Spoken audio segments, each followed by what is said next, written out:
Hey, how's it going, guys? ZedEye here. So today I wanted to, discuss regarding of Horizon Forbidden West. So first initial reviews are up, finally, and there's still about 4 more days to go until its full release.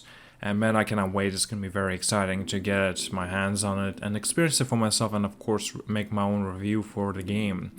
Now, afterwards seeing, pretty reliable reviewers that I trust at least, for example, one of them is SkillUp, and, basically he was gushing all over the game. And you know what? After seeing the gameplay, after hearing him out, and of course a few other reviewers out there too, yeah, the game has a very promising start, and that is very exciting.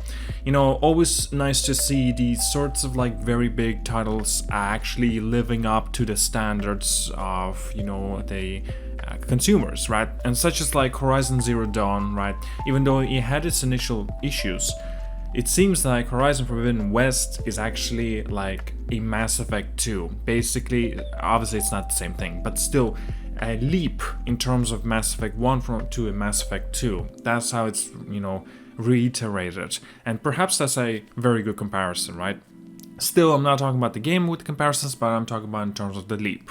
So, I actually am looking forward to this game, Horizon Forbidden West. Looks like it's going to be a very exciting journey. It's going to be a hell of a time as well, putting in a lot of hours into this game for sure. Now, perhaps I want to touch on, I don't want to gush all over it, of course, at first, right? And I'm gonna mention a few of the negatives that I'm noticing that this game keeps on receiving. One of them is unfortunately, in fact 2 of them is unfortunately, it's the same issue that it was in Horizon Zero Dawn. If you guys have played Horizon Zero Dawn, you know that one of the issues was the melee combat. Melee combat was simply very lackluster in terms of, bare bones would be a better word to say. In Horizon Forbidden West, that's not much of a difference because it is very underwhelming. Climbing is yet another thing, unfortunately, doesn't do its justice. Zero Dawn had issues with that because there's only sections of platforms that you could actually climb. Now this sort of kind of have a little more variety, kind of having more of a free-form climbing. And even though there are some areas that it seems like you can definitely climb on, no, but unfortunately you cannot. So, you see, it still doesn't exactly justify its being a proper climbing, experience within the game. Because, in this world, with a lot of verticalities as well that it has, one might expect for Aloy to have an ability to actually climb practically to anywhere that it is a climbable area.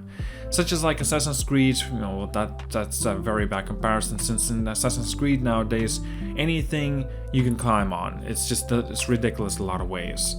Breath of the Wild, as long as you have stamina, it's the same situation. You can climb anything, but as long as you have the stamina, of course there are some certain restrictions within that game too. Okay, so Horizon Forbidden West. I want to say that the OpenCritic and the Metacritic is actually receiving up to 90. For example, Metacritic, I'm looking at it now, is actually currently an 89. It's a little bit kind of, undeserving in a lot of ways, because there's actually some reviewers out there that are giving it a 6 out of 10, and even though I didn't play the game, of course, I cannot justify that, maybe it's not necessarily, I should not be judging the game even though I didn't play, but I can still share my opinion, can't I? And as such, there are few are Stavior, basically they're basically have made a review for the Horizon Forbidden West, Telegraph, and also Gamer.no. They given 6.5 out of 10. Others gave it a 6 out of 10. It's just a lot of cases doesn't justify it, and especially with their description as such as coming from Gamer.no. Horizon Forbidden West fails to live up to the predecessor in just about every way. That's just not the case. While the world and its many new machines are stunning, the experience is bogged down with confusing design choices and variations for the sake of variation, making Aloy's newest adventure one to forget. I love the way it's just one main issue that he has with this is the confusing design choices. What does he mean by that? Of course, I'm not gonna read his full review, but still, design choices, if that's considered a bad choice, I don't know where was he drinking that, what was he smoking, right? Telegraph is another 6 out of 10 that he gave for Horizon Forbidden West, and as such they mention the example of difficult second album syndrome that most readily came to mind while I was wandering these wastelands in the Stone Roses, who spent almost 5 years trying to outdo their era-defining, genre-defining debut only to emerge with a bloated classic rock.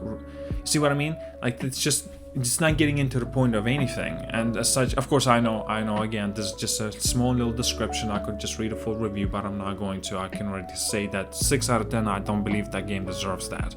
Another one is actually getting a lot of flack is the Stavior, I believe that's how you pronounce their name. And they mention Horizon Forbidden West is a game of contrast, a game about robot dinosaurs where you spend far too much time fighting robot merkets and boars instead of for some reason. Okay, so he definitely didn't play Monster Hunter World, or perhaps if he did, then he would have scored that low for sure. One with a brilliant voice acting that you begin to hate because some characters won't shut up. Oh wow. Where the side quests are great, but they're so simple as to feel pointless. Wow. Where a combat features a complex balance between elemental strength and weaknesses, but you can ignore all of that via the rain explosive spearheads. Okay, so that was very descriptive, very informative.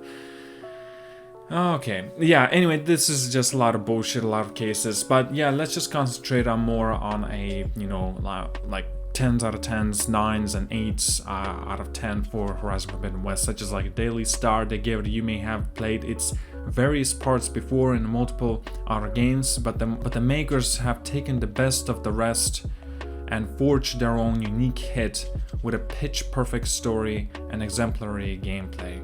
God is geek as well. I actually trust them as reviewers. They actually have very good, descriptives and, basically a lot of good reviews. Horizon Forbidden West is a masterpiece with a gripping story and a world rip of exploration. You won't be disappointed. Twinfinite is actually a similar boat. I actually trust the reviews. Horizon Forbidden West is a spectacular sequel to one of the PlayStation 4's best exclusives. Its narrative is one of the strengths, with unforgettable characters and twists and turns that maintain a solid pace throughout.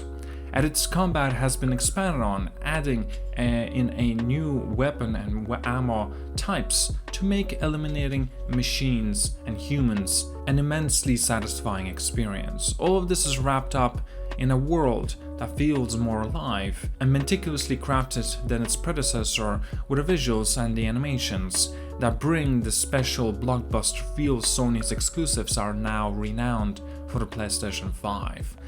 Oh yeah, perhaps the PlayStation 5 should perhaps, share my thoughts about that. So Horizon Forbidden West does a fantastic job, being on a PlayStation 5 console, especially the feedback on controller, especially right, having a feedback, the rumbling controls and stuff like that. DualSense, it has a full capabilities and support for this game. That's amazing because obviously more immersed that you're in the world of Horizon, then obviously you're just gonna be gushing all over it. That's just amazing. I cannot wait to experience this game for myself. I actually have I want to put a little bit of my side note as well. I actually have cancelled my order for the collector's edition of Horizon Forbidden West, personal reasons of course, but even though the personal reasons, I'll actually be getting a premium collector's edition of Elden Ring. And so I'm kind of like, shit. But still, if I would want to get like an edition, I would actually still would rather go for like the Regala edition. That's the most expensive version of the Horizon Forbidden West. But perhaps any day, anytime, I'm definitely gonna pick up some sort of like a statue of Horizon Forbidden West, because since I already have a statue of Zero Dawn, I definitely want to commemorate and have a memento, so to say, for this game. Since as long as I enjoy the game and as long as I really like it, I will pick up the statue for it. Well, guys, that's all I got for today. Tell me down in the comments as well, what did you think about the, of the initial reviewers and what they thought about the Horizon Forbidden West. Are you down on board on this? Are you picking up this game? Are you more convinced now? Perhaps maybe you're less convinced now. Maybe some of your trusted reviews there were not impressed and now you perhaps disappointed a little bit more. I would love to hear it down in the comments. Well, alright, like and subscribe. See you guys all. Have a wonderful day.